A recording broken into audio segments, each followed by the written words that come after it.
us into the lovely view of speaker. Okay. And away we go. So hello, everybody. I am Kat Udero, psychic empath and psychic wrangler. Before we find out who I've wrangled into today's show, I want to welcome you to Third Eye Salon, where in each and every show, we take a fresh and deep look between the veils of reality. Now, today we're looking between the veils of Tyler Deal's NDE and his subsequent evolution as a healer and an empath. But before we do that, let's say hello to my bestie, psychic and conscious business coach, Linda Coulter-Burge, our hostess with the mostest. How are you, Linda? I am so good, and I'm so excited to introduce Tyler to the world. You guys are going to just absolutely, if you jive with my energy, he's going to be like, he's the bomb. So talk about grounded, wonderful energy to work with you. I'm just delighted to bring him in, and we're going to talk about my experience with Tyler later. In the meantime, want to make sure that you know we're on live stream, and I am your chat host.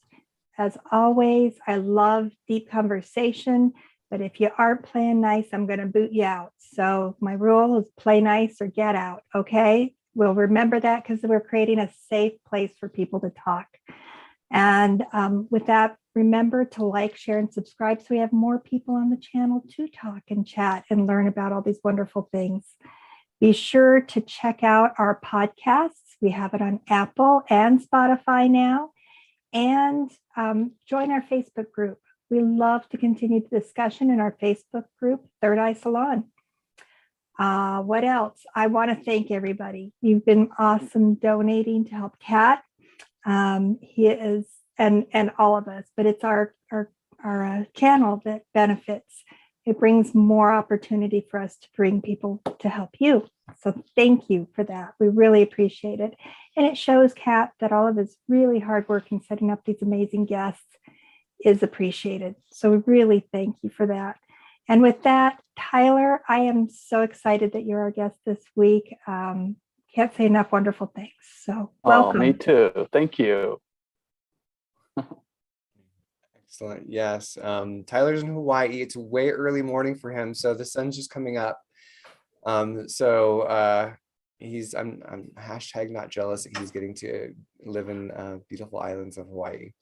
But before we get into that, let's also say hello to why it's Jason Atkins. He's a psychic medium, and he also creates these amazing portraits of your ET guides that he's able to channel and bring in through his artistry. Jason, how are you with this? Are there any ETs that have shown up for you today that are with the show, Jason, that you know about? I'm sure that they will. I'm sure they'll pop in, but as of right now, I'm by myself. But I'm glad to be here. Oh, yeah, well, that's my kind of divine feminine consciousness representation. And of course, you know, B-Man, Bumble. Yeah, my favorite. But I'm really excited to be here. Thanks again for having me. I'm excited to hear more of Tyler's story. And I'm now really interested to see and hear about Linda's experience with Tyler. So I'm grateful to be here. Thanks for having me. Absolutely. We love that you're here. All right. I'm going to do Tyler's bio because, you know, well, I'll say that Jeff Mara snatched him out of my hands. This was going to be Tyler's first show, but Jeff got him first. Oh, Jeff, no, congratulations. Well done. And but he's not as well known, right? Because he's just kind of emerging onto this larger scene. So listen up, because I want you to learn about Tyler. Over the past 22 years, Tyler has studied, trained, and practiced a vast number of therapeutic modalities. He has a broad knowledge and thousands of applicable hours of advanced healing in Hawaiian Lomi Lomi bodywork, Neuromuscular Therapy, Craniosacral Therapy, Thai bodywork, and in the year of 2000, he was one of only a few participants in the first training of the pulse technique developed by Joe Dunning, which I've never heard of before, so I'll have to hear about that. After a near-death experience from a mountain bike accident, Tyler was propelled into the inner world of self-healing, where he was forced to examine deep-seated trauma at a molecular level.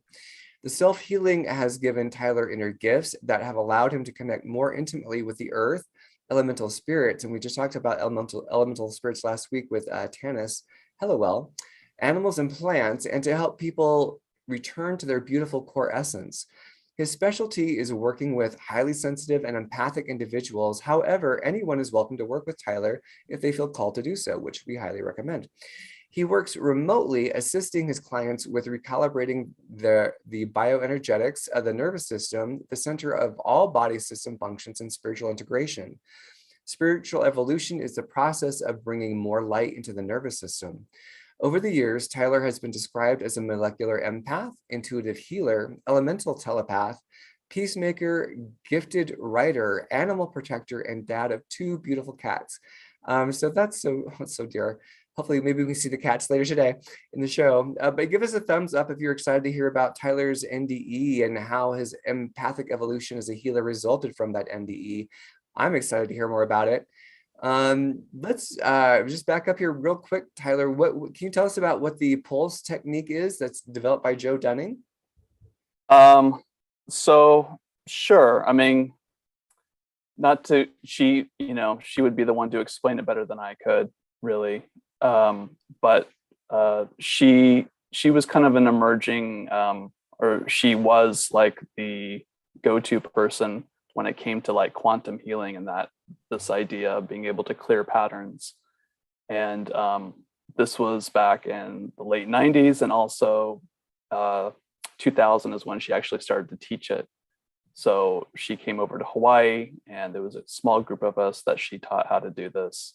And then she actually went on to develop more advanced versions of it, which I didn't follow. So I kind of followed my own path with that type of healing work. But it's out there in the community, and there are people that can do it. So yeah. Excellent. And then I was curious also about being a molecular empath. I just think that is such a great, I love like really unique monikers, you know. Can you tell us what being a molecular empath is to you? Well, to me, I guess it's really related to there's a couple things. It's related to the work that I do, as far as being able to see where there's resistance in the body and resistance held within the person or the being, and that happens at a molecular level.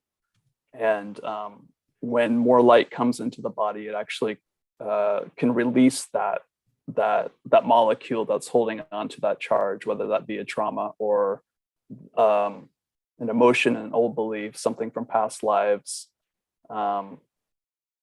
So that's part of it, but it's also, in my perspective, another perspective of mine is that it's very much related to feeling at a deep level, the consciousness of all things. If a tree or a plant in my in my yard is having a bad day, I can feel that. Inanimate objects also have a consciousness, and they have molecules moving through them, and they have energy and consciousness.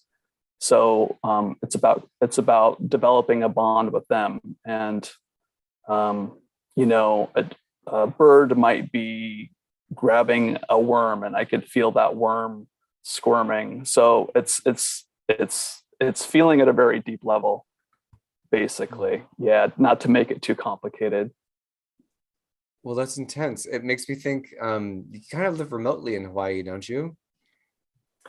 Yep. I rent on 5 acres of land, and I'm out in an area called what they call the lava flats. And it's an area that was affected severely by the 2018 lava flows, eruption from Kilauea. But the area where I am living was not affected. But there were a lot of homes that were destroyed. And I can see the lava, but I'm also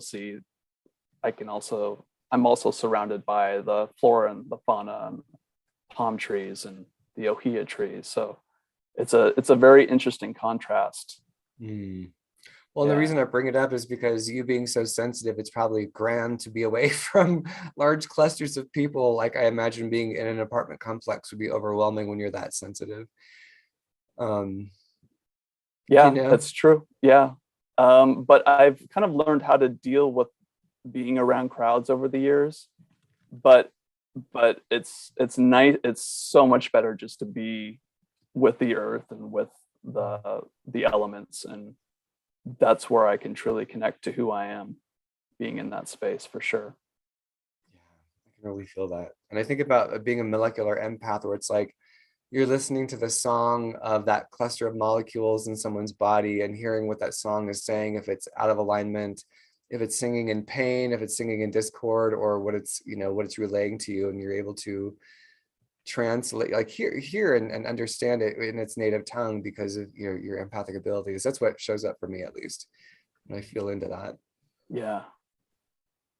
I think it's also, it's interesting because it's also, I also see it as me, like everybody is already perfect. Really, they are. And it's the filters that we have, or the perceptions that we have. Thinking that there's something wrong within somebody it's actually a reflection of ourselves. So, when I work with people, it isn't about me fixing them. It's about, in a sense, it's about seeing in me what could be corrected or what could be balanced and restored, and that somehow has an effect with the other person. So it's, language is so weird because it's like everything we say in English, there's always a duality in English. So when you try to explain something to someone, they're like, this could sound very confusing to some people, what I'm saying, but it's more of an experience. Yeah. Honestly, I'll try to hop in and translate it, because I mean, we're in a fractal universe where we're in the illusion of division, but we really are all connected, and we are like cells of a body. And so, I would think that when you're working with somebody, even if you don't have this affliction that they might have, to the degree that they have it, there's some part of you that resonates or understands it, and understands that language, since we're all fractal reflections of each other. So you're able to read it in yourself because we are all part of the one, and you're able to then emulate the oneness back to them to help them shift into accord, because that's your greater connection. Like, your greater connection isn't the disconnection, your greater connection is the accord. Does that make sense? Yeah, I think that makes sense. I mean, it does make sense. It's beautifully put. Yeah, I think that there really is no outside world. It's all happening within ourselves. Right. Gosh, that's always that's the mind flock that I always encounter. I'm like, Kat, there's no outside. Oh, how do I grasp that one? But I know that that's true. I mean, there's definitely an illusion of an outside, which is it's a grand circus, it's a grand carnival, but I think it's very not experimental, but it's a very sensory experience, not just for me, but for everybody. Everything feels so real, what's happening in the world, right? What's happening in their own lives. It feels so real. And I think sometimes we don't want to feel that. We don't want to feel that, those senses and what's happening.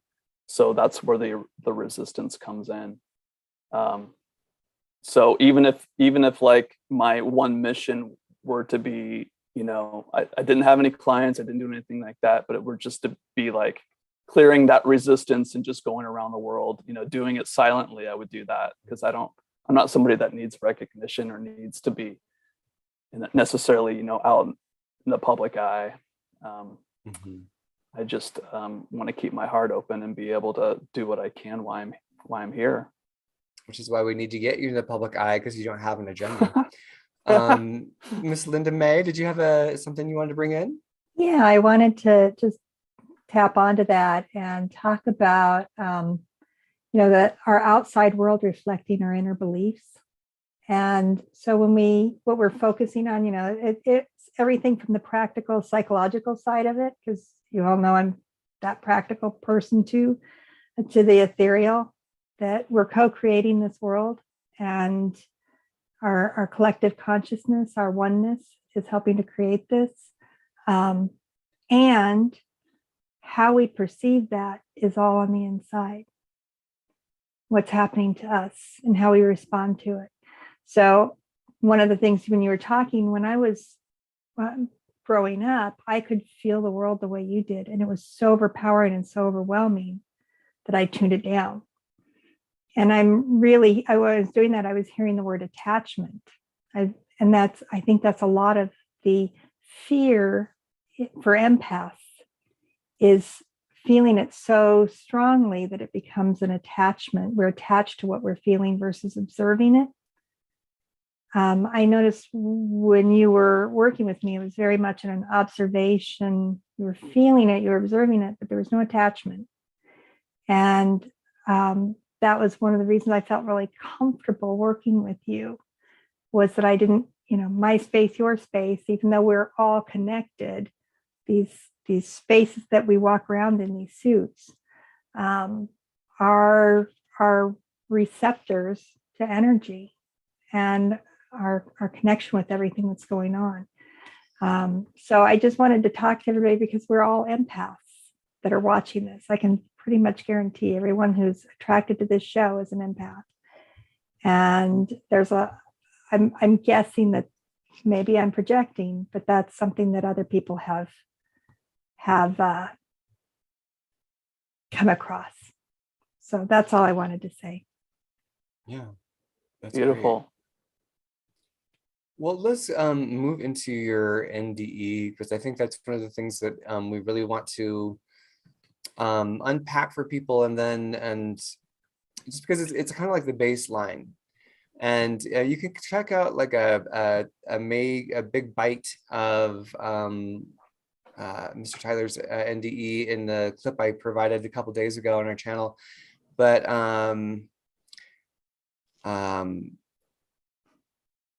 yeah, I wanted to let you preface this, because you did not want to be on the planet. And that's something that we didn't talk about in that clip, is that you really were just like, I want to leave, and you knew that you weren't from here and that you wanted to go home. So would you let us know about that, kind of that backstory that led up to your NDE? I guess that would go back to my birth, or probably before my birth, but I'll just kind of start with basically when I was a little boy. I was very connected to the earth. We lived on an orchard in Los Altos, California, when they actually had orchards back in the 70s. And I was just a happy little kid. I had a tire swing, we had a courtyard, and I played with my sister. I felt very connected and it was a very sensory experience, like a lot of kids have with their world. And I could also feel, the emotions of my parents and what they were going through. And then something happened basically where my parents had decided that they were moving to Washington State. And I didn't know anything about it basically until a few days before. That's how I remember it. Of course, there were probably boxes and everything. And when that happened, I just kind of, I just shut down. It was like, oh, my joy felt like it had been kind of stripped from me. So from about the age of 5, I would say, through high school, I was still incredibly sensitive, but I didn't want to experience how that deepness of empathy. So I would just take it all on. I would just be a sponge. And I saw it as other people's stuff, other people's anger, other people's fear, and how it was affecting me. And, I just kind of became a rebel. I had dreadlocks. I was a skater. I grew up in Seattle during the punk and the grunge era.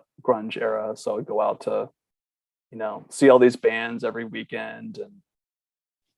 But I knew that I needed to get back to nature. So I decided I picked the school to go to, which was in Northern California, called Humboldt State University. I think it's called Cal Poly Humboldt now. And I was just really drawn to the redwood trees. I'd always been drawn to trees, but I was drawn to, they just felt like family. And so when I went there, it was an amazing experience, but something happened within me that began to really push up all of these traumas and feelings and emotions that I had been resisting for the previous 13, 14 years or so. And I mean, I had a girlfriend. I was fairly, I mean, everything on the outside seemed okay, but what was happening within me was, I felt like torture. It was a visceral experience, and it was a full body, and it was, I don't even know if I could say it was psychological, maybe. I mean, I'm not a psychoanalyst, so I can't go there. But I could feel it. It was like its own consciousness, this deep, deep sadness of not wanting to be here. I don't know necessarily if I would say at that point, I felt like, oh, I'm not from here, I want to go home. But I knew within me that God was home, that the divine was home, and I wanted to return there. So I continued to feel these feelings, and I got to the point where it was so depressing waking up. I couldn't move. Sometimes I couldn't go to class. If I did go to class, I mean, I couldn't pay attention. And finally, at the end of the semester, I was looking for a job. I was very, very much disconnected from myself. And I kept saying, I don't want to be here. I don't want to be here. I don't want to be here. And I finally looked up one time and said, take me, please. I can't stand this anymore. I'm not happy. If I can't be happy on this planet, I want to go. I've got to go now. So a few days later, I got my wish, and it came in a familiar form to me, which I'm grateful for, because I had been biking through the trees almost every day, and connecting to the trees and mountain biking, and that was my sanctuary. That was my place to be.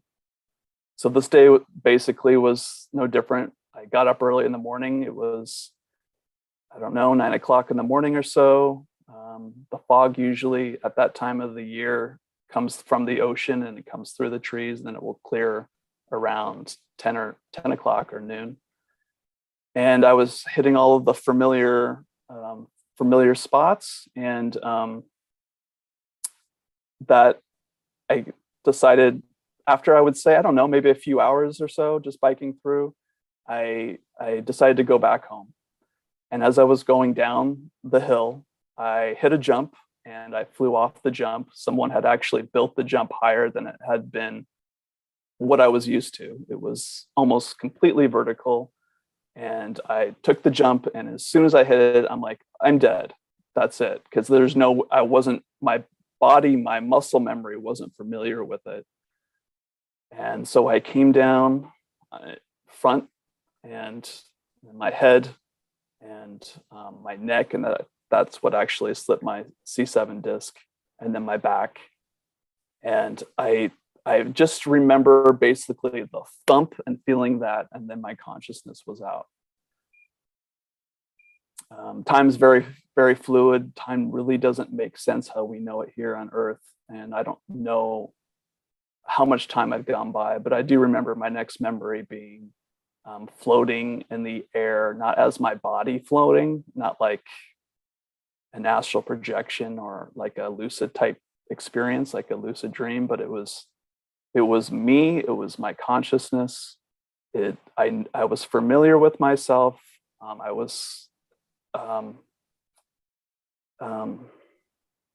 It's so weird, just going back and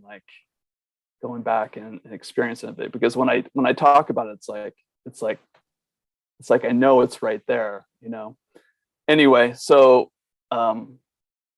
it became a very sensory experience, even though I wasn't in my body. I could feel the breeze like moving through me. It was like my eyes were there. I was aware my eyes were there. I could feel the breeze. I could see the detail in the trees, the beautiful detail of the redwood needles. I could hear the ocean, which was like 5-10 miles away. I had the sense of this energy around me. It was like this, it was my energy, but it was also the energy of the trees.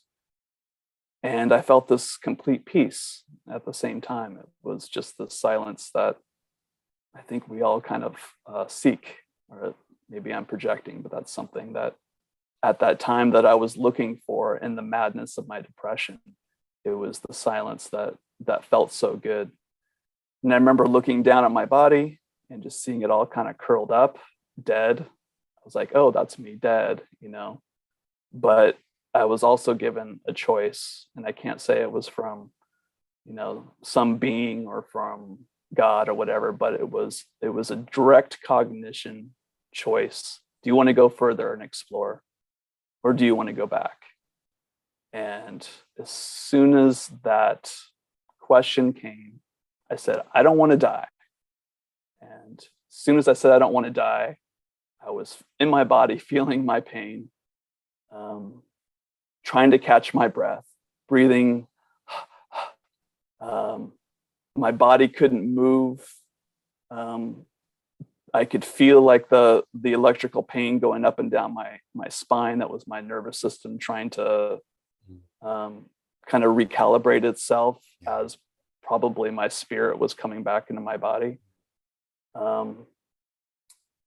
At the same time I was feeling this pain, I was like, I kept saying it. I remember a little bit like, I don't want to die. And it was like, and then it was like this kind of like everything was going to be okay. And I knew that because there were fairies around me, and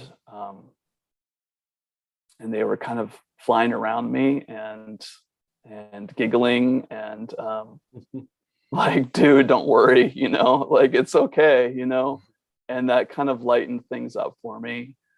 The trees were there, and you know, the ancient ones who I always loved so much were there, right there with me. And they started to make this humming noise, this, like it, I keep saying it's like a Tibetan singing bowl. That's the best way I can explain it. And so I knew that was healing energy, and I knew that was supporting energy for me. And so I was just kind of marveling in this space for a little while. I don't know how long, but then I was brought back to my breath. It was like, breathe again. Like I needed to breathe. And as I was doing that, I felt the pain again in my body. And I felt like I didn't want to experience that. So somehow my consciousness shut off at that point. And I want to hop in. We're going to put a little bookmark right there. I'll come back. Okay. I want to know, what was the moment when you had the option to keep going or come back? And you had been saying for, you know, so long, you know, I want to go home. I want to go home. Why in that moment when you could have gone further and gone on, what was it in you that made you decide to come back? Well, in that moment, I had no idea why I had decided to come back. It was like an instant response to that question. And I trusted it. I trusted that instant response to that question. Mm-hmm. So it wasn't actually until later on that I had discovered that it was this part of me that knows everything, that's connected to the divine, to God, that knew better than what this depressed, traumatic, this separate self, this idea of this I sense that I was feeling, didn't know. So at that moment when I was to make the decision, it was like, go back, you know. Of course I come back into my body and I'm feeling this pain. I'm like, why did I decide to do that? Right. You know? Right. So yeah, I mean, I didn't know what was going to happen, really. I mean, I had this experience with the fairies and the trees, and then I felt this pain, and it was like, you know, like, why did I come back? You know, and then it was like my consciousness was out again. So it took a while to actually integrate that and figure out why I had decided to come back. Mm-hmm. Okay, and that's kind of the journey. That was kind of the impetus for the journey of the self-work, is that the two different thoughts. I don't want to be here and I want to come back. That's what it comes up for me. And I wanted to ask you, So was this the first time that you had connected with the fairies and saw the fairies, or had you seen them, before this? What was your relationship with the fairies? Well, I have small memories when I was a kid connecting with them, and they're kind of furry memories. That's funny, like furry fairies. Like no, but like I have the memories is more like a cognition. Like everything was just like I knew they were part of life as a kid. Like, and this is when I was in California in the orchards.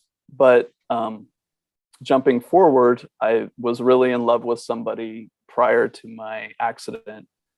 And I remember experiencing them as my eyes closed. This is in the redwood forest. She actually had a house that was surrounded by redwood trees. And I remember my eyes being closed and I could see them as clear as day.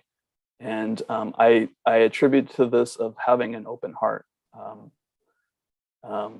My heart was really open, and I from my own experience, I believe the fairies are drawn to people that have open hearts, like children, because children do have open hearts, at least in most children, I should say, not all children, until a certain age.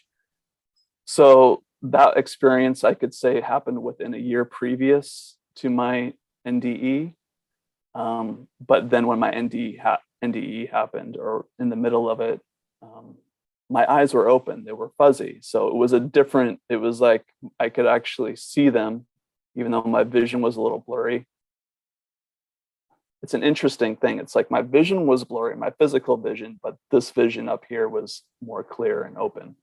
So I could see them here, but I could also physically see them when this experience was happening. And can you describe what they look like? So little naked bodies. Some of them had like clear garments on. Most of them had hair, females, males, wings. They could fly around like bees do. I don't know if they were talking. It sounded like, they were giggling, but it was like almost like little language. Yeah. Yeah, there were blonde, redheads, brunettes.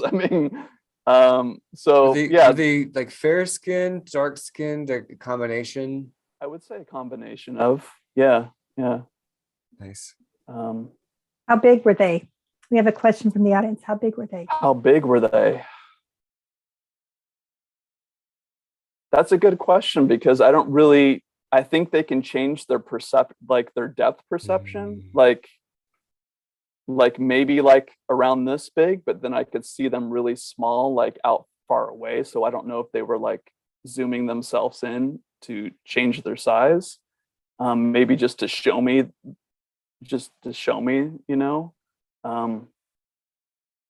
I don't know. 6 inches, half a foot. I don't know. They could have been like an inch. I don't know. That's a good question. Sorry, I can't answer that, audience. Could you see them close enough to identify different ages among them, or were they kind of timeless? Yeah, I couldn't tell about ages. I didn't see, like an old man with a beard or a crone.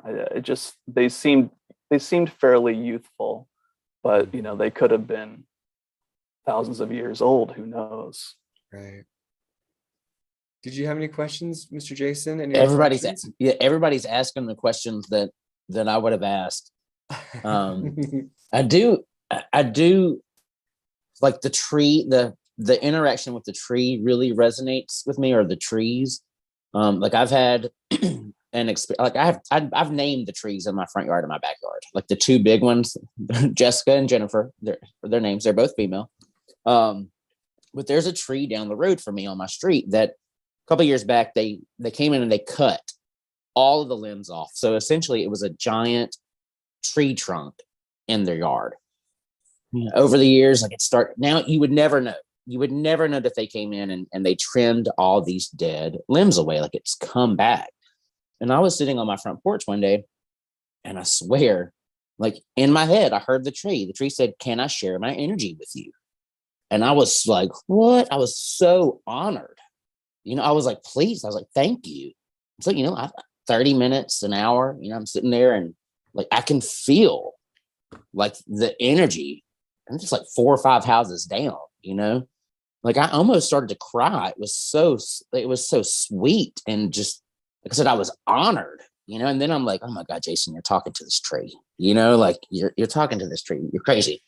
But it was absolutely a real experience. And I could feel the wave and like the love. It's really what the energy was, right? I could just feel it coming through these people's yard, the neighbor's yard, the other neighbor's yard, to me on the front porch. And it was beautiful and it was amazing. So, people are always like, go hug a tree. And I'm like, no, really, go hug a tree, right? Like, and have the exchange in that energy. It's a beautiful experience.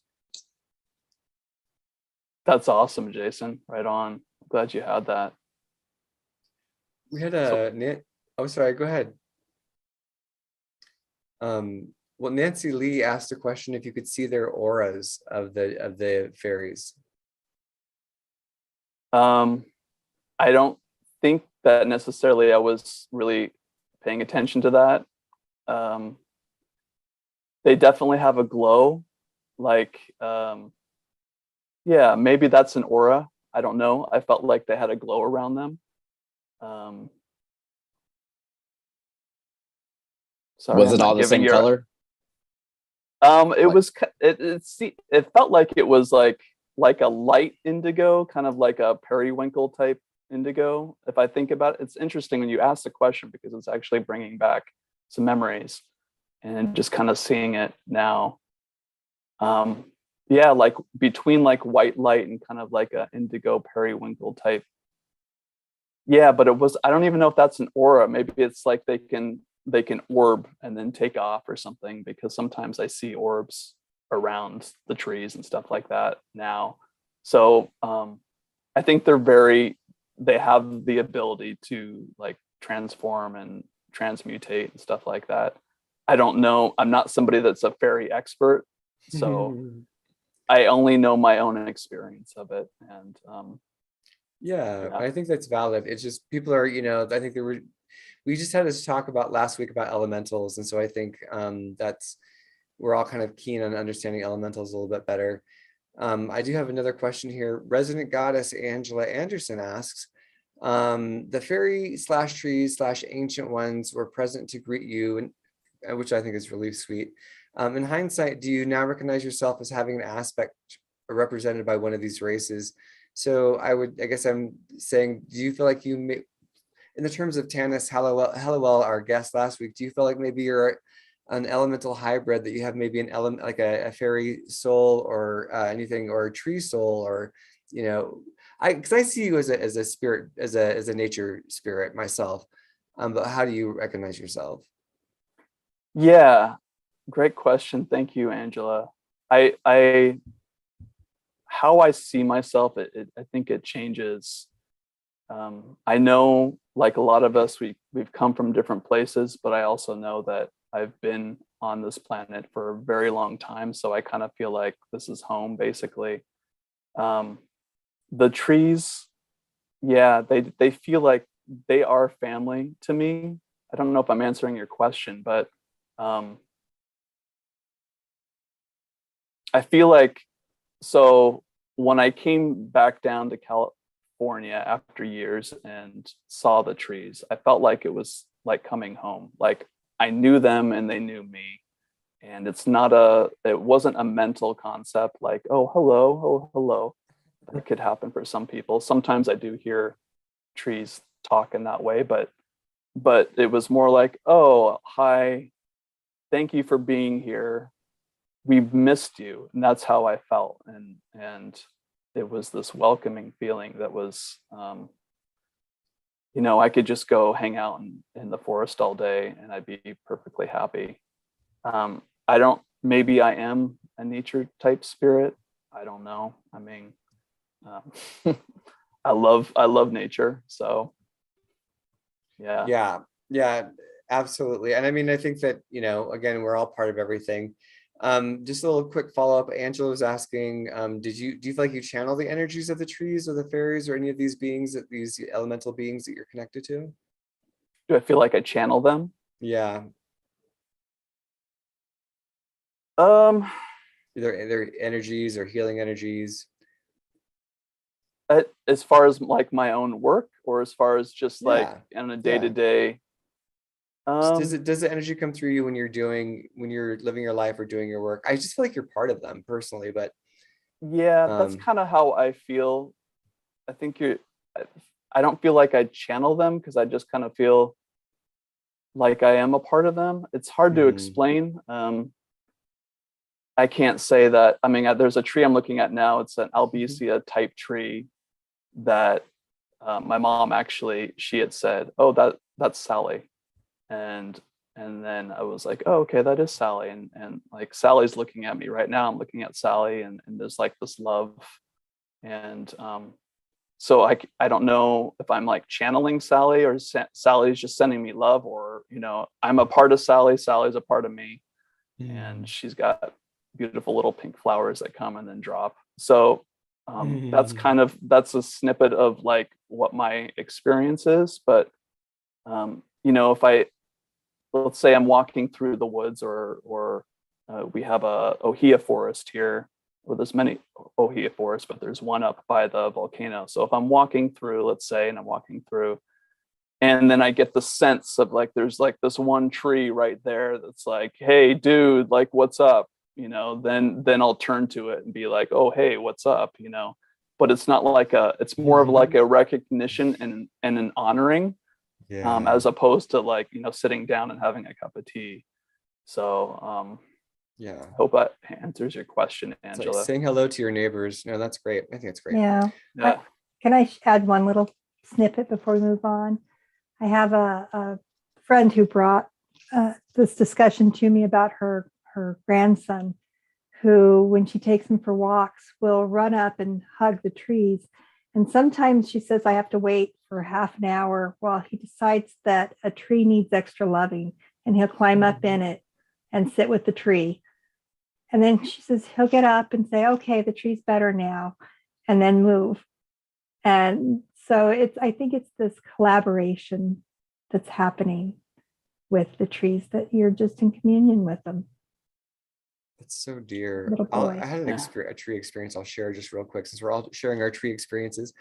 Back when I was living in Iowa City, Iowa, and I was renting a space and a house that was right next to a school ground, and there was a tree there, and I was just hanging out with the tree, just kind of just connecting with it, and I could felt it was sad.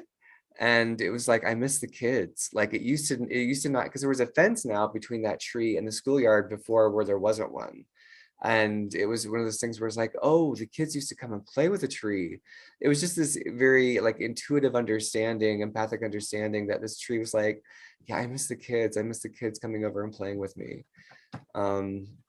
So I just think it's beautiful that we have these connections. Yeah, that's great. Everyone can connect. Yes. It's just a matter of calming down enough to feel.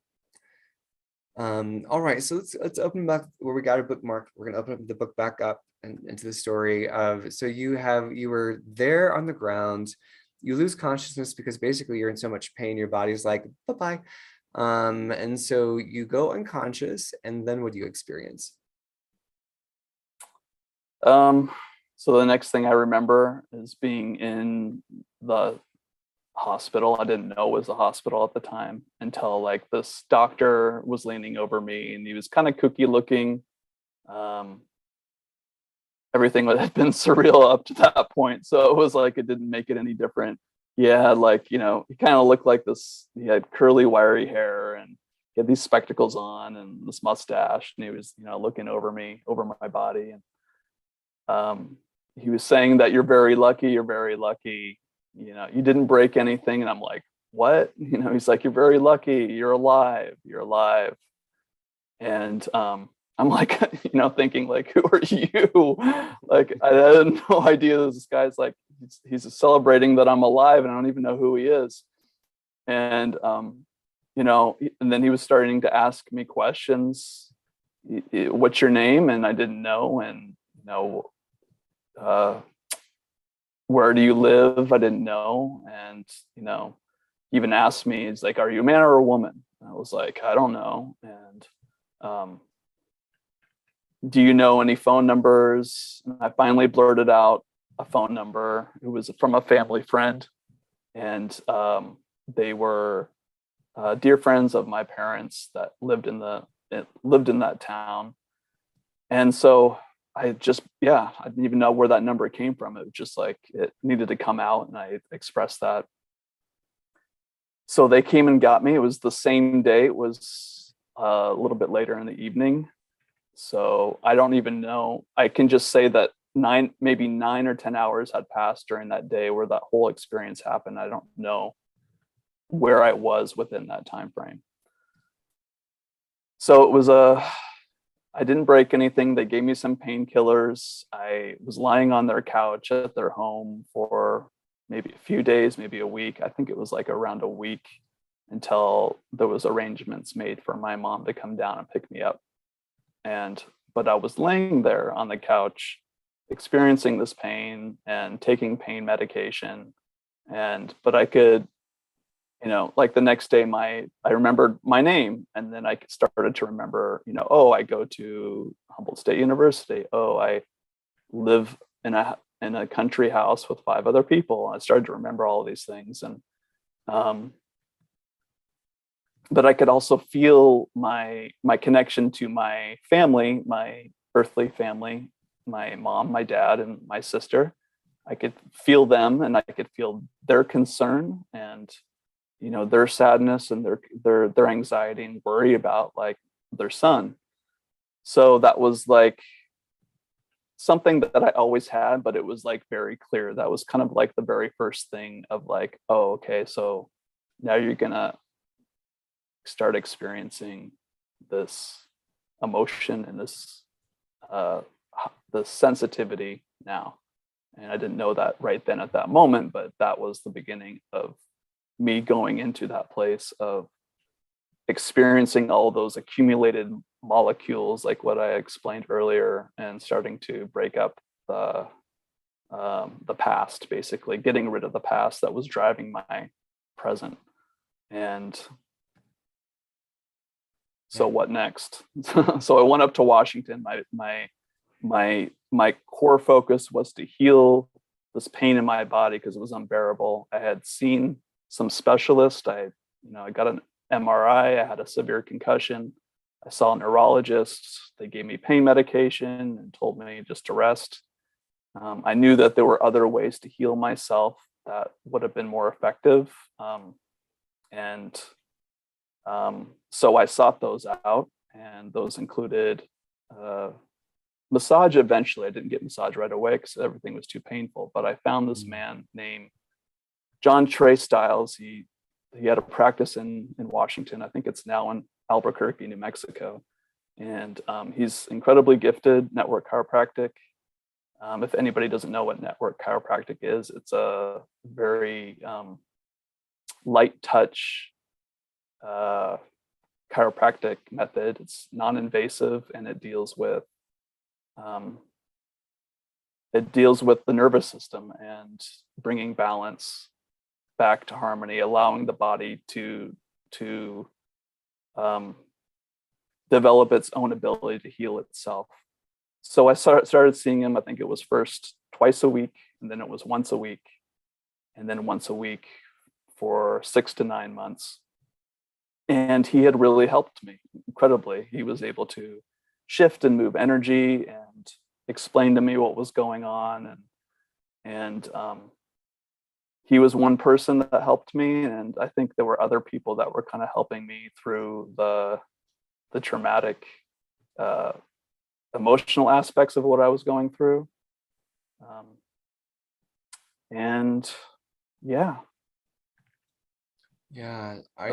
I'll hop in there because I feel like one of the things that you had talked about, in our pre-show, was that you and your dad really didn't get on, and being my sense of it is that, like, you know, the dissonance around your empathy from all of this trauma being on the planet was kind of scraped back. So the empathy was more predominant. And, you know, and thus begins the journey of like going into the body and seeing where the cells, like your, you know, your molecules had turned against you, or your, not the molecules had turned against you, but the resonance had turned against you. It's like, I see it like cellular matter turning against the flow as opposed to being in the flow, because it's in dissonance.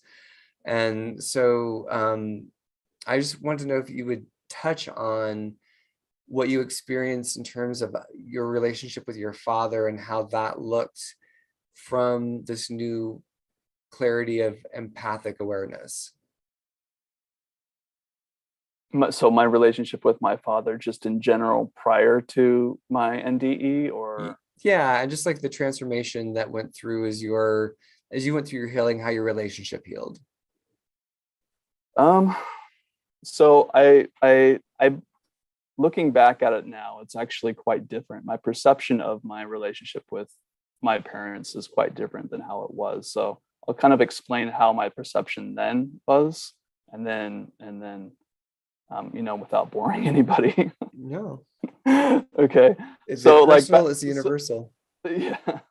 So when I was, you know, when we moved up to Washington State, I know there was a lot of strain between my parents, and, you know, they were raising two kids, and I didn't feel close to my dad. In fact, even both my parents, there was some level of fear there that I didn't want to experience, that I felt like they were projecting and I was taking on. Of course, this is still my perception back then. And I was very different. Like my mom was like the liberal hippie type, and my dad was like very conservative, and I didn't know what I was. And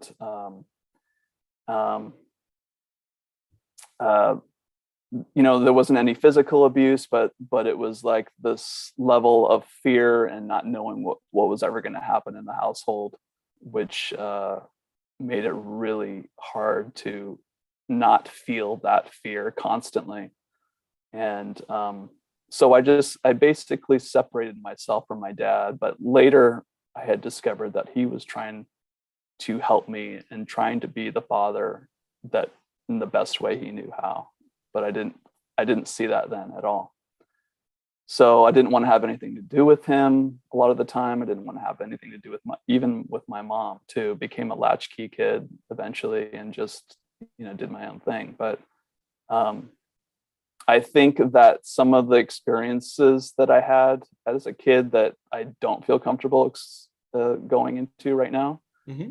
or just publicly at all, mm-hmm. I think that was part of the resistance that I held on to. And then after my NDE, that was a small part of many experiences, traumatic experiences that were like, here you go. You're going to have to deal with it now. You know, you decide to come back in your body. Now's the time. You know, you have no choice. You have to go through it. And that was a little overwhelming for a while. Because I was like, I'm just going to get back, you know, I'm just going to focus on my body. I'm just going to focus. No, not just your body. It's everything. So those experiences, the charges that I held on to, they were there. And then it became an understanding of why I chose these parents, and why what happened. And it wasn't about just me experiencing these hardships in the past, but it was about me coming into a place of compassion for, you know, both my parents, you know, and my family. And as I began to shift that within myself, there was a shift on the outside too. And that's generally what happens. It's like, you know, when you start loving yourself, people start treating you better, that kind of thing. So so our relationship had grown over the years because I was making changes within myself. Yeah. And so, you know, as you stopped reacting to the trauma that you were carrying and started to address it, you no longer projected that trauma onto your parents. Would that be accurate to say that way? Yeah, like I didn't blame them for everything that was going on. Like I wasn't a victim anymore. It was yeah. And being able to feel that they loved you and were concerned about you while you're laying in the hospital, was that sort of an ointment? Like, oh, they do love me. They do care about me. I can feel they authentically love me. Yeah. So when I was on my parents' friend's couch, that's when I was feeling that I, I think that was like a beginning for me to change my perception of my experience from the past with them. It was like, they love you, and then I began to see, okay, well, love can be shown in different ways. It doesn't have to be just, lovey kissy type love. Love can be hard sometimes. There can be tough love. There are many forms of how love expresses itself. We just don't see it all the time, or I didn't see it all the time. I can only speak from my perspective. Well, I want to get into the whole business of, what happens post NDE. I really want to get into your connection to your cells, your connection to like your self-healing. To me, I'm just intrigued by that, and what that looked like for you, because I feel like, again, the personal is the universal. But I also want to say, how did you get from the being out in the woods where no one knew where you were at to the hospital? I'm so glad you asked that, because my answer is, I don't know. I have no idea. I called the hospital, I don't know, not too long afterwards, when I was back home, back into my parents' house. And I had asked them, who found me? How did I get to the hospital? And they said, oh, we have no record of that. And there's no record of a 911 call coming in. I'm like, really? Well, how did anybody find me in the middle of the woods? Unless somebody, I'm starting to, my brain's reeling like, okay, so somebody found me walking through the trail, and maybe they called anonymously, but there wasn't even a record. So I don't know. It was funny, because the woman I had spoken with, she was like, oh, and you're a charity case, so you don't have to, you're considered a charity case, so you don't have to pay any of the hospital bills. I'm like, what? I'm like, that's wow. Yeah. Well, so so I don't know. And I haven't really tried to figure it out. It's not that I'm not interested, but so you don't know who brought you to the hospital? If like an ambulance brought you, there's no knowledge of how you even got through the hospital doors. An ambulance must have brought me, but I don't know how. I don't know who called the ambulance or who made the call. I was thinking Sasquatch teleported you, but we'll talk about Sasquatch a little bit later. I know you have a Sasquatch connection. But let's then talk about, also, Jason, Linda, do you want to hop in with anything before we talk about cellular healing as an empath? Well, in relation to the getting to the hospital, like to me, it makes sense if they've just given you this choice, right? Do you want to keep going, or do you want to come back? Well, they're not going to let you just sit there and die again. Otherwise, what was the purpose, right? What was the purpose of giving you the choice? You would have just gone. My first thought is like guardian angel type feel around it. But yeah, I mean, it would make sense that whoever they are, right, like they would find a way to get you help if they've just given you this option. How crappy would that be? Yeah, I'll go back. And then you just 10 minutes later, you die again. Yeah, that makes sense. I think that resonates, Jason, for sure. It's like somehow making it happen no matter what, right? Mm-hmm. Yeah. Did you have anything, Linda, or are you good for now? I'm good for now. Okay, thank you, love. You look so radiant with that background, I have to say, that your outfit just glows right into that background. let's talk then about your journey into becoming a healer, which started with your self-healing, Tyler. Because it sounds like your guides were like, yeah, no, not just physical healing, my friend. Get down in there and do the emotional stuff. What did that look like? What was your experience of that? So I think that it doesn't. It wasn't like necessarily me going like, oh, I'm going to go within now and heal myself. It was like things were just coming up, and like I might feel a certain pain in my back or my neck, and then there would be an emotion associated with that, or vice versa. There'd be an emotion, and then I'd feel a release in a certain part of my body. So it wasn't like it was self-directed. At least I thought maybe I was consciously contributing to my healing, but it felt like it was like an automatic experience, like it was just happening. Seeing the network chiropractor, he would kind of push the energy, and then it would start, and then things would come up, and then I would deal with it. And so it was kind of dualistic. It was both happening on a physical level and emotional, spiritual, mental, whatever. But it was like kind of like my sense is that it was kind of like, this is your time, you're supported, and things are going to start popping, like your healing is going to start popping in certain areas for you, and that you just embraced it and went with it. Yeah, I embraced it and went with it. I mean, but there was still a lot of resistance even within that,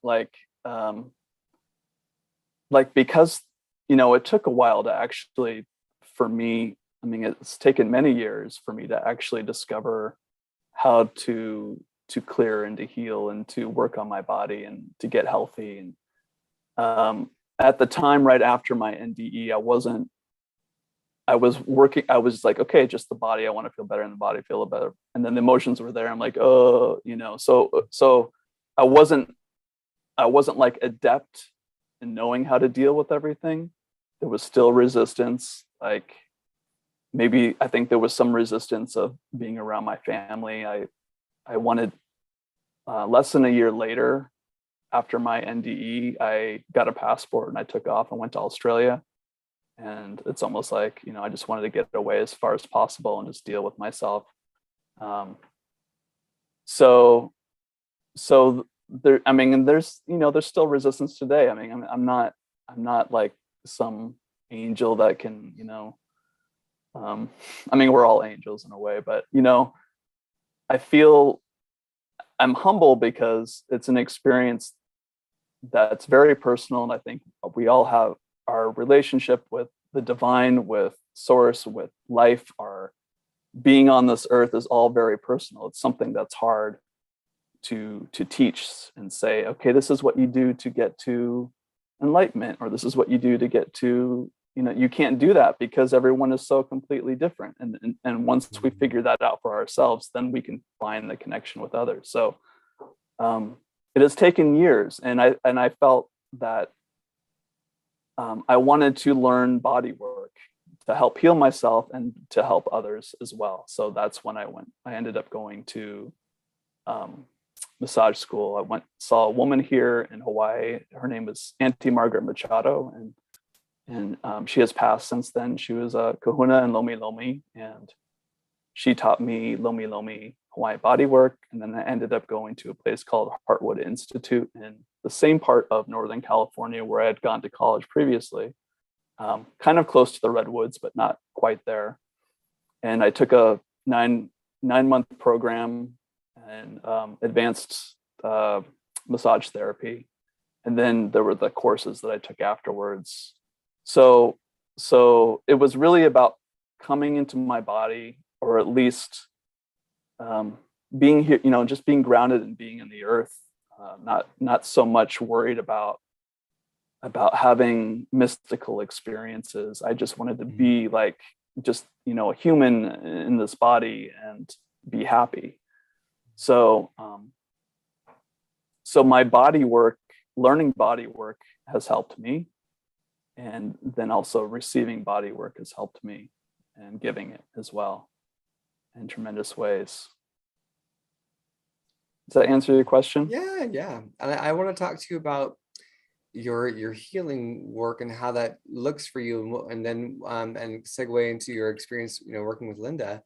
But before I do that, I wanted to let our people know that it's insane. There is a discount below. If you look into our description box, Tyler is doing a nutty crazy discount for everybody that's here today. So you can scroll down in the description box and sign up for that. Like, it's, for me, it's uncomfortably low, where I'm like, Tyler, no, like, you need to boost that up. But he's just being so generous. So if you're curious about his work, wow, grab it. Then Mr. Tyler, let us know some of your, as you moved in from Healy into Healer. I mean, we're always the Healy, right? Like, we're always, as long as you're in a body, you're doing something. So you're Healy, you're working on something. So, but as you moved from Healy into Healer, what have been some of your more profound experiences working with clients? What have you experienced that maybe you were like, whoa, I didn't know I could do that, or whoa, I didn't know that that was a thing, or those kind of wow moments where you learned with a client, or you went further or deeper than you knew was there? Well,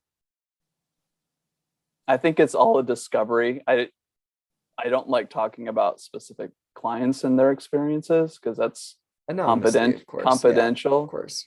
But I, if I look at it from my perspective of working with people, like, I noticed that, I clear the space and I just ask that there's a direct relationship with the divine, with God. So there's no other interference. I don't, that some people might be into alien technologies and this and that, which is fine, or archangels or whatever, which is completely fine. And I honored that completely. But my goal is to be able to have the clearest space so the person can receive the benefit that they need at that time. And people need to be open. I'm not making any impositions like I'm this grand healer. I only want the right people that feel drawn to me. I don't want just anybody to come to me. So if people feel drawn to me, that's wonderful. But I'm not going to be like, I can do this, I can do that, da-da, like a magician, like the whole spiritual circus. Like, so very grounded, connecting to the divine, and some experiences,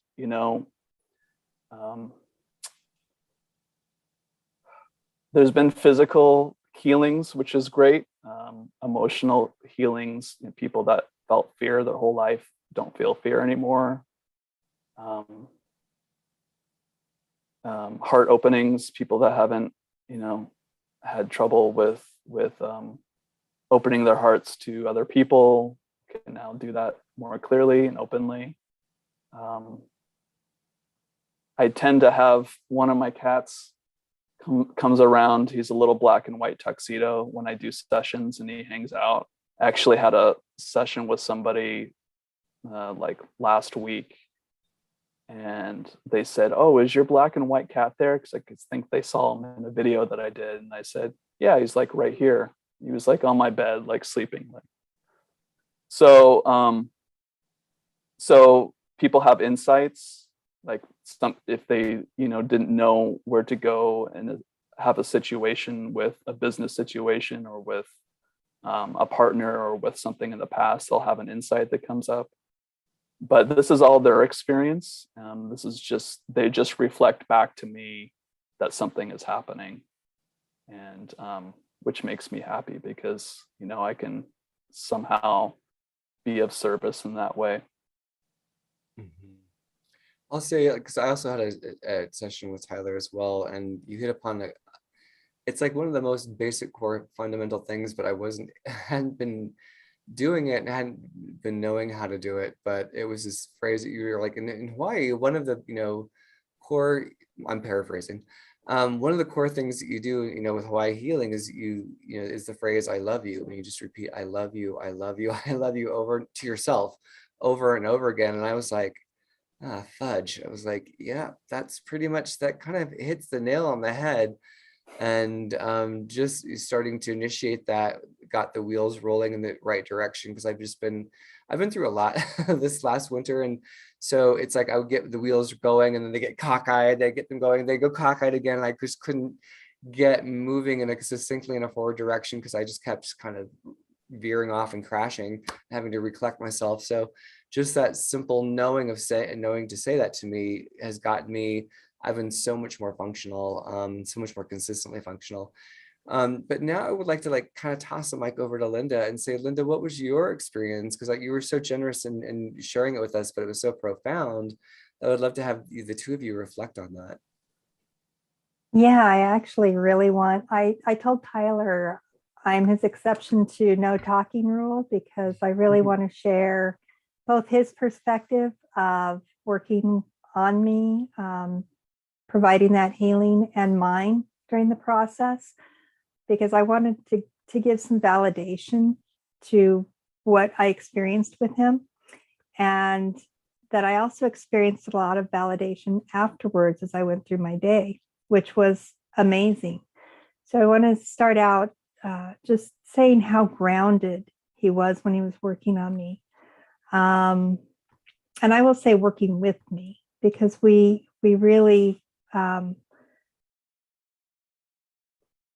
we did it, it seemed very symbiotic in the process. I think that's part of it when you work with anyone who is doing energy work, that you have to be open to it, and I think be somewhat participatory in observing what's happening to you.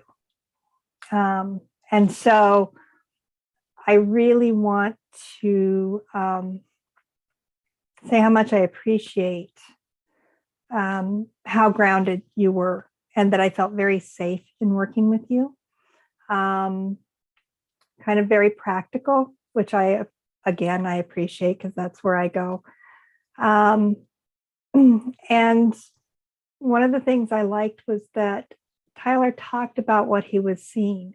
I was seeing things for myself, and I was feeling things for myself. And we specifically worked on my heart, because I've been having some heart issues, which I just think I call them heart temper tantrums.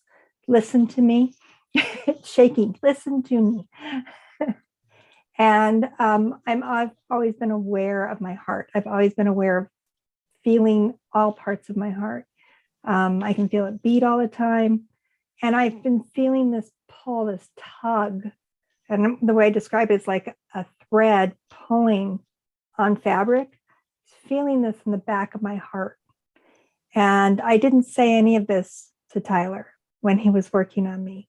But Tyler, I want you to talk about what you said to me, if you remember. I don't know. I don't always remember sessions I have. So if you remember my heart in particular, of what you saw in the back. I'm sorry if I can't remember everything, because I'm such in a different space at that time. I did feel like if I can remember, and you please correct me, Linda, if I'm wrong, but there was like this tension, and there was like these specific molecules in the back that were connected to trauma.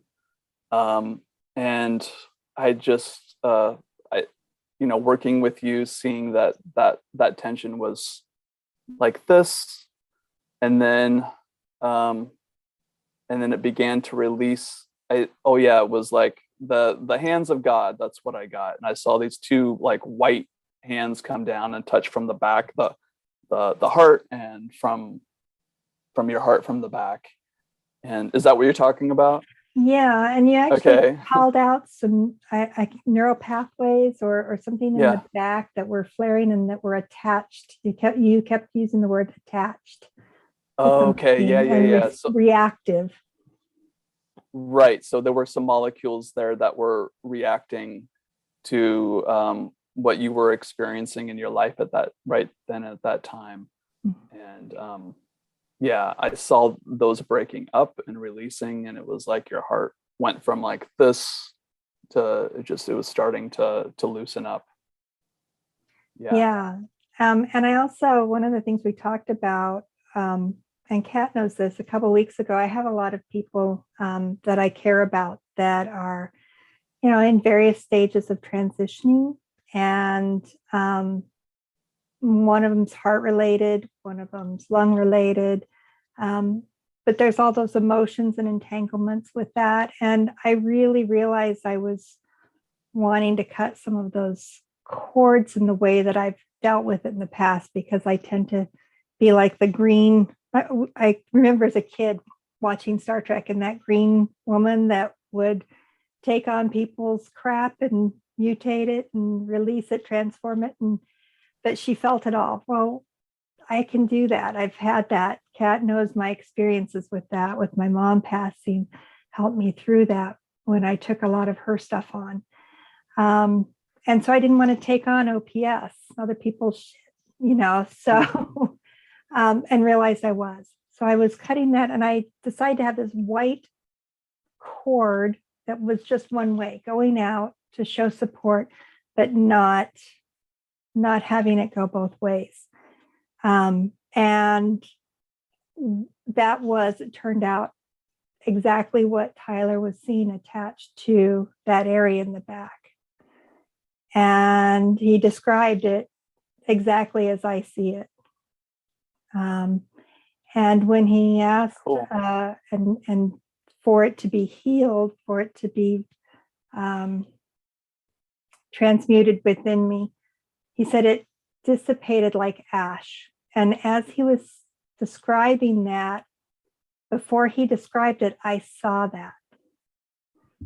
And so when he was working on me, I started out seeing with my eyes closed, just red when we focused in on my heart.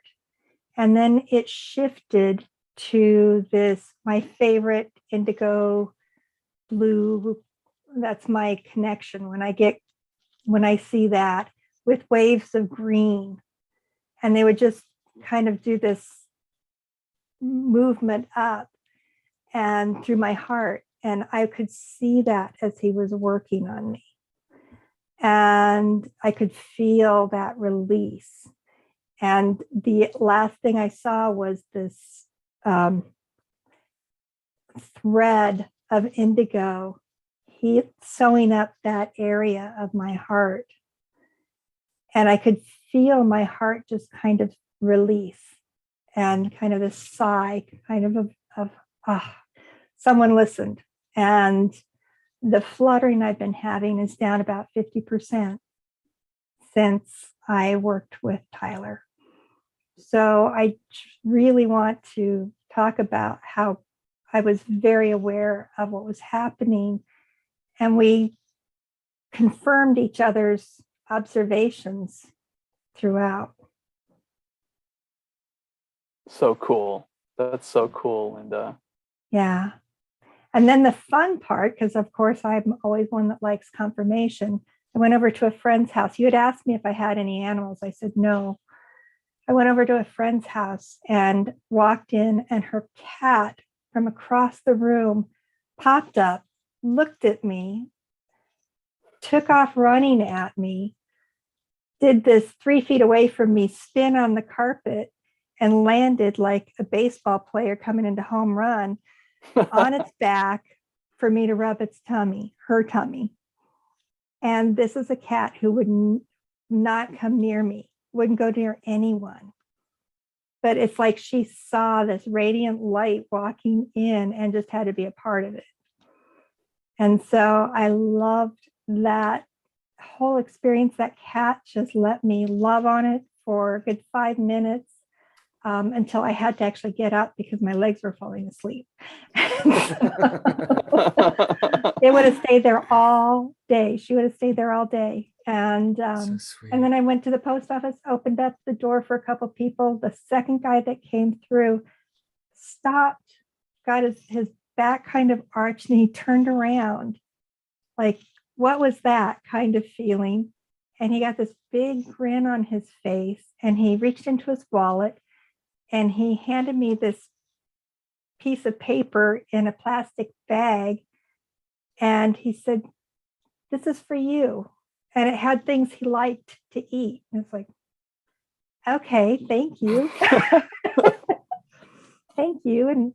And he said, "You just," one of the things I didn't talk about, he says, "You just have great energy about you." And when I got to the car, I opened it up, it was a gift certificate for $25. And so I waited and I talked to him and asked him why he gave it to me. He says, "Because, I want to reward people who are really kind."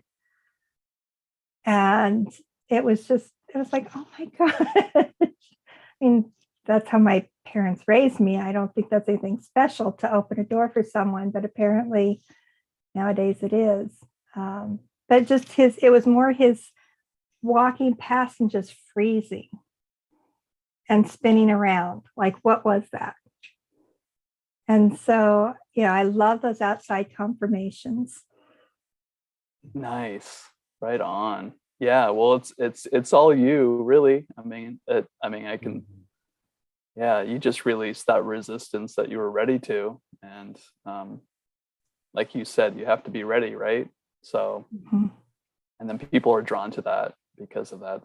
They see the real you coming out. Yeah, it's so beautiful. Linda is just, I always say she's got a heart as big as the world. So it also makes me think of how, Tyler, you're using your empathy and your clairvoyance, in harmony. Like your clairs are really turned on in your empath or in your healing work, and they just seem to kind of show up, and it's this harmonization of your abilities as you're with somebody, and you're sort of experiencing it with them. You're not mentally doing anything, you're just being present and letting it come through. Yeah, I would say that's pretty accurate. And then what I see, I will share. If I feel like sharing it, sometimes I just sit there in silence. The person's welcome to share what they want to as well. But yeah, I think you're pretty accurate. Right on, Kat, with that. Yeah. You are just very like you're just naturally humble and like grounded, and it's really refreshing I feel like I'm so much calmer in this show. Like my energy is so calm right now, and I think that's a synergy of like this grounded energy that you're bringing in. And I wanted to make sure, Jason, did you have any thoughts or reflections at this juncture? It's like you're reading my mind, Kat. Like because I'm sitting here thinking, like I even wrote, I'm writing little notes, and I wrote down, down to earth. Like I love that, and Kat said it, the humbleness that you're not showboating. You're not even really taking credit for, you're just like, I'm there to help allow them, right? It's so nice to see that different perspective. And earlier when you made the comment, even if I didn't have clients, I would still silently go about, and do this type of work. I don't know. I think it just speaks to your character, right? There's a genuineness that's just, it's super refreshing, because a lot of times in this, you talked about the spiritual circus, right? It's one extreme to the other. And a lot of times people think that they have to, the more extravagant, like the more flair, the more they're going to be able to help, or right. Because they're looking to get clients, or looking to actively make money, which is nothing wrong with it. Energy exchange, right? Energy exchange, not knocking it. But like, I resonate with you because I'm the same way. Kat's always like, you're not charging enough. Like your quality's good, like up the price. And I know he's looking out for me, but I'm just like, I'm going to do it regardless of if I'm getting paid for it or not. Your humbleness, and the fact that I love that we keep saying you're so grounded and down to earth when you have this connection to earth, right? Like earlier you said that, like you would be like an earth star seed, right? Like this would be where you are more times than not. So the fact that we keep putting that in the language, I think it just you just resonate with it. It's awesome. Right on, Jason. Thank you for that. Yeah, that's beautiful. I'm glad that whatever I'm saying, I don't know what it is, but that it resonates with you. But yeah. Isn't it good to be seen? Isn't it good for people just to be able to see you and reflect your beauty back to you? I always think that's such a gift. Yeah, I think so. It feels nice. Thank you. Well, let's change lanes and let's talk about Sasquatch and ETs. We've got like about 30 minutes left of the show. Okay. Are you okay to talk about those things? Yeah, I think so. I mean, again, anything that I share is just my experience. And when I say that, it's I think it's like I'm not attached to it. It's something that has happened to me, but it's not like it defines who I am. It's just, I feel like, okay, basically my whole belief system is when I connect with the divine, that's like my goal, is to have a stronger connection with God and with the divine. What comes from that, I think, if that's my goal, then there might be experiences that come with that. Like, it's like if your goal is to be a healer or a spiritual teacher, that's where your focus is going to be. And you're not going to develop the connection that you should really be, in my opinion, developing, is your connection with God, with the divine. When you do decide to make that connection, then these experiences, these healings, these, ETs or whatever, then that is that's kind of a side effect of wanting to have a stronger connection and develop that connection with the divine. That's how I see it. So that being said, that being said, you're like for us to go there. That's a very grounded perception. And then, one of the questions we had that I wanted to make sure we get in here, kind of segues, I suppose, is do you have helpers that come in? An audience member asked if you have helpers that come in to work with you when you're working with somebody. Are you aware of anyone coming in?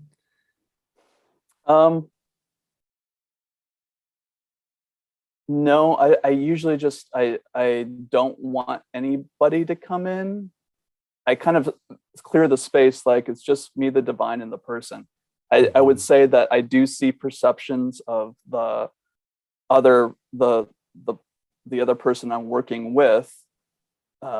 Sometimes I will see a reflection of what they might be on a higher plane of existence, and they will come in and help the person that I'm working with. But that's basically as like, I don't have like my connection to like spirit guides or whatever. That's more like I would say my ancestors, the people that have gone before me. But yeah, as far as like a session is concerned, no, I don't. Other than that's that was my sense of you when we initially connected, was that kind of, it's more like your higher self comes in and curates the healing experience, as opposed to, it's like your higher self's enough. Your higher self has got it, and you're like the vessel, and your higher self comes in and is the one curating, and you're just like, because you're so open and receptive, that you're like in alignment with that, co-facilitating that with your higher self. That's my 2 cents. And they matter. Thank you. Oh, look, I literally have 2 cents I've been flicking right there. That's so funny. Oh my gosh. It's so wild. Anyway, these 2 cents matter, darn it. Yes. But all right, so I'm itching to talk about your feline ET friends, but let's talk about your Sasquatch experience. Okay. So I had an experience. It was actually about a year ago, right before I moved to a different part of the island, that I was feeling this, like, something felt off within me over here. I can't say what it was. It could have been like some energy that wasn't supposed to be there. It just didn't feel like it belonged there. It was kind of in my ear, maybe a little bit back. And so So I was going to bed one night and I was, basically asking spirit to, please remove this for me. And so it wasn't a physical experience with this being that looked like Sasquatch very much, but my eyes were closed and I was moving into the alpha state. I saw the picture of, it was like the head and part of the body of, I guess what people would call Sasquatch, and it was right there looking at me. And I was like, oh, wow. I just felt very loving and playful. And then the first thing it did was it pointed to its hair, and then it pointed to my head like, haha, you don't have any hair. It was like, so I didn't think anything of it. And so I went into a deeper state of my awareness, almost into full dream state. And I was carried by this individual being, the full body, looked like Sasquatch, onto a couch.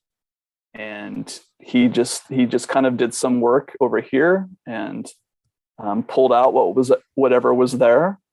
And I felt like it was weird. It was kind of like I was in this almost like a train station with nobody around and a red couch.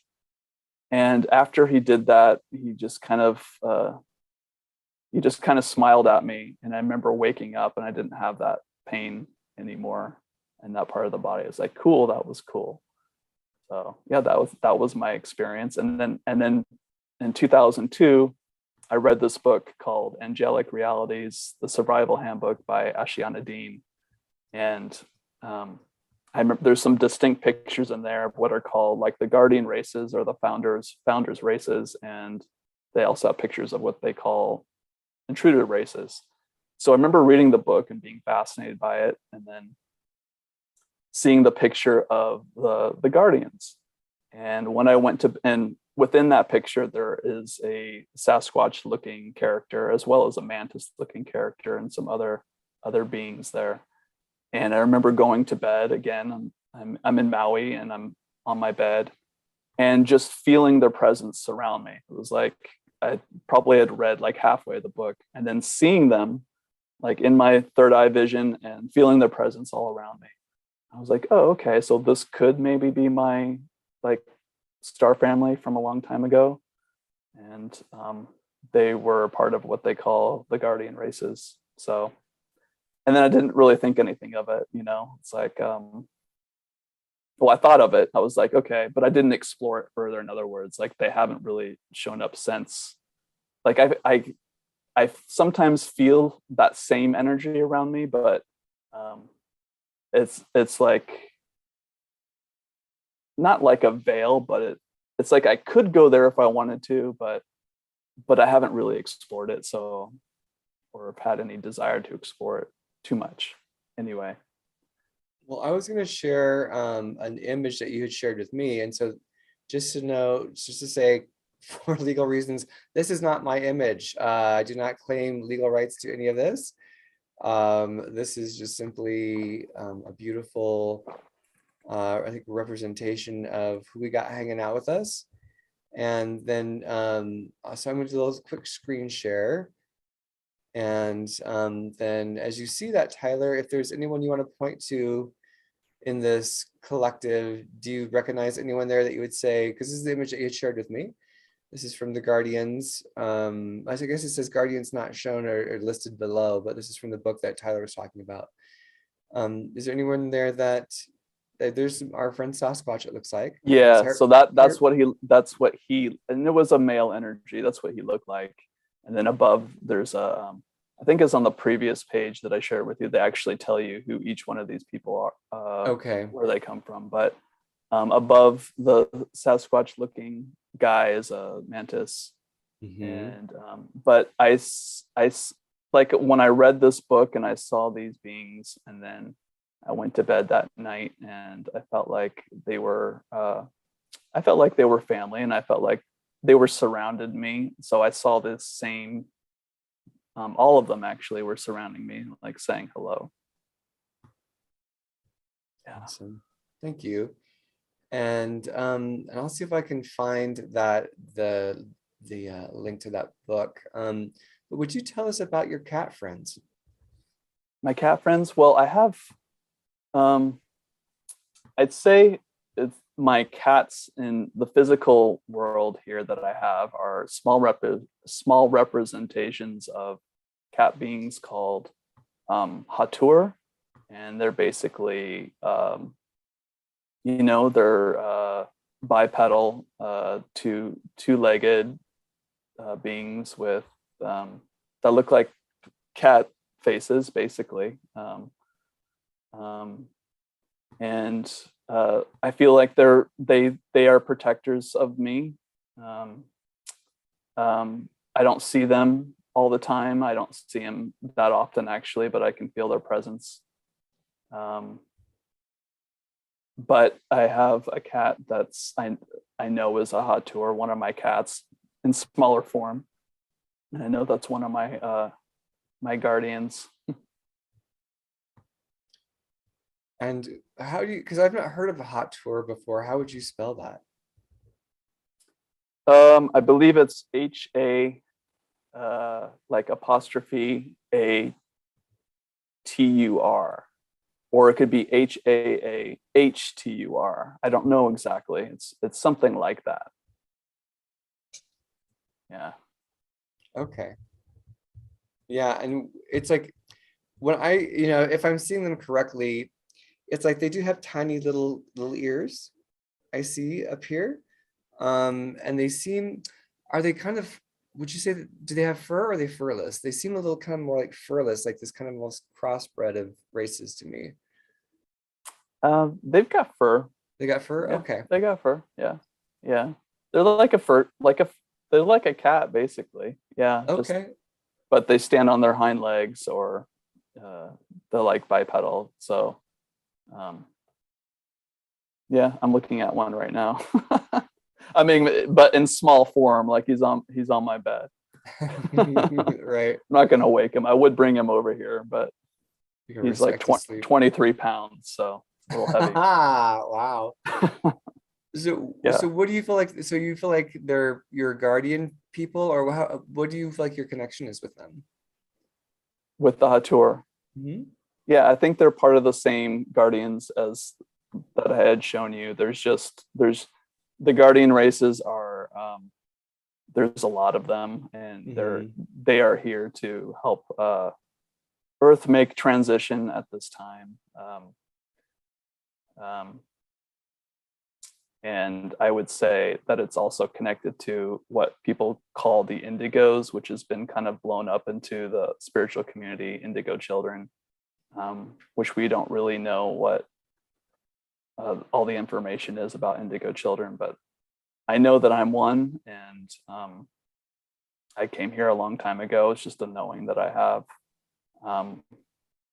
from Lyra, the area, the stars cluster known as Lyra, or Lyra Aramentata, or Lyra Double Double. That's what they call it here on Earth in astronomy. So indigo children have been coming here for, if not millions, billions of years. That's why I feel like I'm part of the Earth so much, because I've been here for so long. But that's just like memories that are so ancient that I haven't really explored so much in this life. It's more been about like my experience, and not being selfish, but finding ways to be just a human. Well, yeah, you're fulfilling your contracts in this lifetime, as opposed to getting lost in other lifetimes. Yeah, I mean, that would also make sense why the Sasquatch are like naturally, if you've been here for so long, over and over again, then the Sasquatch would recognize you as one of their brethren, as it were, because you've got this affinity with the trees. I mean, they're called the forest people. I think the proper name is called the forest people, and you've got that energy, so it would make sense that they would just feel a natural affinity to you. It's interesting because like when I see when this cat being I'm seeing has tinier ears, is gray, and is like hairless, just a little bit of hair. So I wonder who I'm tuning into. I'm wondering if you're seeing anything, Jason. What do you see do you see anything we talked about the hatur? Well, yeah, because and I'm familiar with. I've actually I've interacted with. I know it was a female, and she was black, like black fur. So we're always focused on the lions, right? So I separate like, okay, you have some that look like lions, you have some that look like house cats. So these are the house cats, right? Like I mean, like fur, like a cat. I mean, it really is. And I feel like my 23-pound cat, I feel it's the same way. Like because like whenever. A lot of times when I'm connecting, she's on my lap. Like I have always called her my gatekeeper. Like she's there to make sure that I'm okay, like to protect me, to keep stuff out. And that's why I never worry. Like I'm never worried about, oh, well, what if something bad? Because I'm like, she's my gatekeeper. Like she's not going to, on some level, right? Like she's just not going to allow that to happen. But I love Bigfoot. I have a Bigfoot guide. I call Harry from Harry and the Hendersons because that's what he reminds me of, the old movie. But like the mantis energy makes sense for you. I don't think it's a tall gray, like in the grays that we think of, like abduction grays, but there is someone that looks like that. And just tall, thin, gray skin, dark eyes. I'm not sure who he is, but like all that energy, you have the house cat people. Yeah, like when I see them in my like it's like you humanized the cat. Like they have the same amount of fur, the ears on the top. And what's weird is like with the lions, I don't get the pointy ears on the top. Like I get like ears on the side, but like with the house cat, yeah, they're very I don't know, cats on Broadway, but more hair. It makes me think of the difference between Bast and Sekhmet. Like Sekhmet is the lion goddess, and Bast looks like a cat, Mm-hmm. Yeah, you know what I mean. And I'm getting chills. So it's like the delineation between those two families of feline beings. That's just what comes to my mind. Well, do you have any other thoughts, Jason, questions, Miss Linda, anything else from our lovely audience that we can present to Tyler before wrapping up? I don't think so. I just had lots of pushes from Sekhmet during this process, little nudges from our time before our previous one that we did with Michelle. So it's like, yeah, remember that? With Barbara Jean? Was it Barbara? Oh yeah, no, it was Barbara Jean, right? With Sekhmet. So just getting that little, remember? Yeah, that's a cool show. Linda unintentionally starts to channel Sekhmet. So that's one worth checking out. They just had a natural affinity. Because I think Linda's no nonsense, and so is Sekhmet. So there's just an affinity for that. It was cool because then like Linda was like, what are these things? Like Sekhmet through Linda was like, what are these things on my face? What is this on my face? And like she had to take her glasses off to be able to see, and then when Sekhmet left, then Linda had to put her glasses back on. So I just thought that was really cool. Yeah, I remember they felt very annoying to my face and my nose. And like they were just this annoying thing that had to go. What was, it's just really interesting. So, oh, wow. Yeah, it was, and my nose felt very big. Like it felt like it was in a different space. Yeah. Like high up. Like high up. Like it was much higher. And yeah. So like these and were definitely like protruding into my nose is what it felt like. I love that show. And I literally had to take my glasses off so I could see, because I couldn't see through them because of the prescription at that point. Everything was blurry. Interesting. Where's the show? Where can I find it? I'm going to go look it up right now, and I'll drop it into our stream and into our live stream chat. And then I'll toss the mic to you, Mr. Tyler. Is there any closing thoughts? What would your heart like to say to the heart of the people watching the show now and in the future? I don't know how I can,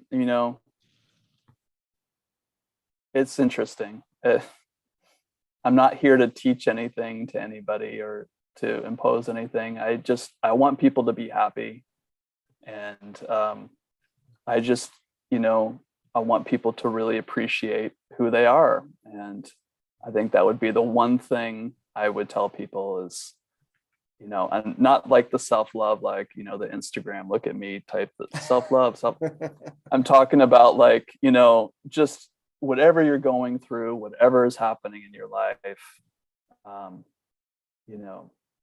just appreciate it. I mean, you are incredible being. And the more you do that, the more you see that. And I mean, the love is amazing. It'll be there for you when you appreciate yourself. Just do what you want, I mean, we don't know how long we have here. Do something that you enjoy, as long as it doesn't hurt anybody else or hurt the planet. If you're working a job you don't like, just find time in the day to do something that you love, even if it's for 10 minutes, but just focus on yourself, and then you'll be able to help others, and you'll know how to help others. So I don't know what else to say but that. That's great. That's perfect.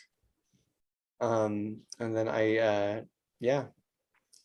and then I put the link down in our chat just now for the Sekhmet show. Hopefully Ms. Sekhmet, I spelled your name correctly.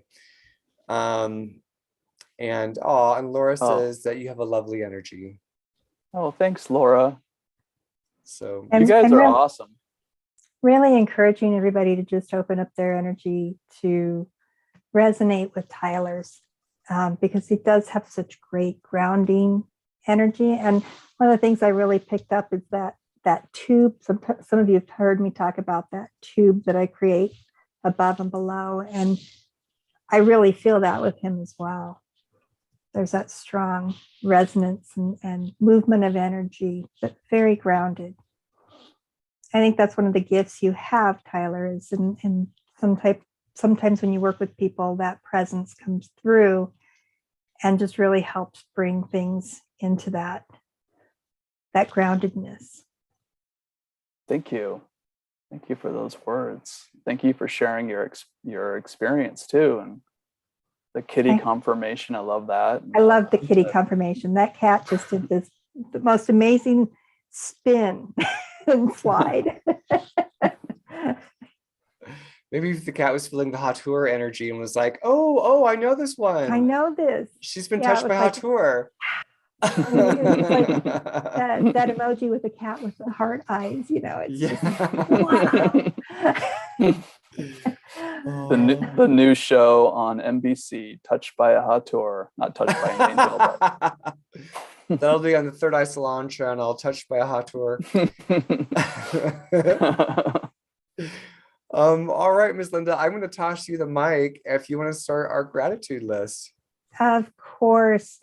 I want to thank everyone who has attended this or who's watching it later. Please like, share, and subscribe again so that we can get this out to more people.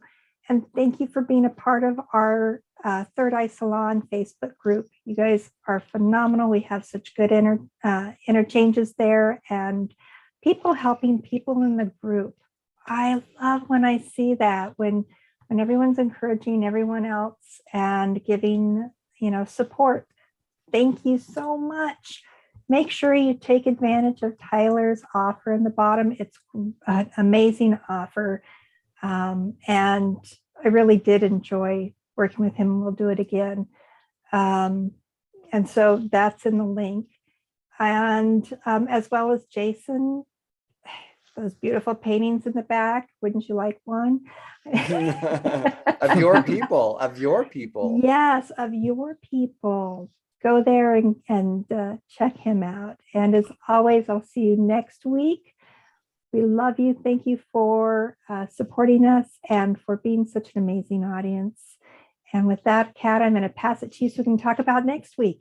Absolutely. So next week, we have Sage Oneness, who is a gal from England. And it was about 3 years ago or so where the beings, she just calls them the beings, came to her. And I would describe them as meta metadimensional, like you could say interdimensional, but they feel, yeah, I had like an impromptu pre-show talk with her, and I could just pick up on them really easily. And she would say things, and I was like, yeah, this and this, oh yeah, and this and this, and she was like, you're connecting to them, and it was just very cool. So they really are, they you know, time space thing is not their thing, and she's just brought in their message of empowerment, their message of love, their message of oneness. That's why she goes by Sage Oneness. And she said quite a journey, because this was not planned for her, nothing she was into, but she was always very sensitive, dyslexic, and had all of those things a lot of us have growing up as sensitive people where we don't fit in. And now it's come to sort of this full fruition of her mission and her journey, which is just coming through her. And she's just got like a lovely, gentle presence. She's just like sweet and gentle and open, and yeah, she's got great energy. So we're excited to have her on. And if you haven't already yet, please go ahead, subscribe to our channel, hit the notification bell, all those things you do. If you leave a comment, even down below outside of the stream, but down below, all of that helps us reach more people. So we love that you do that with us, so we can reach more people that are wanting authentic community and a safe space to explore who they are and connect with lovely people like you, the amazing people that we have in our Facebook group and that show up to our live stream. So with that, we love you all so much. Take care. We'll see you next week, and be oh so good to yourself. Bye, everyone. Bye. Bye.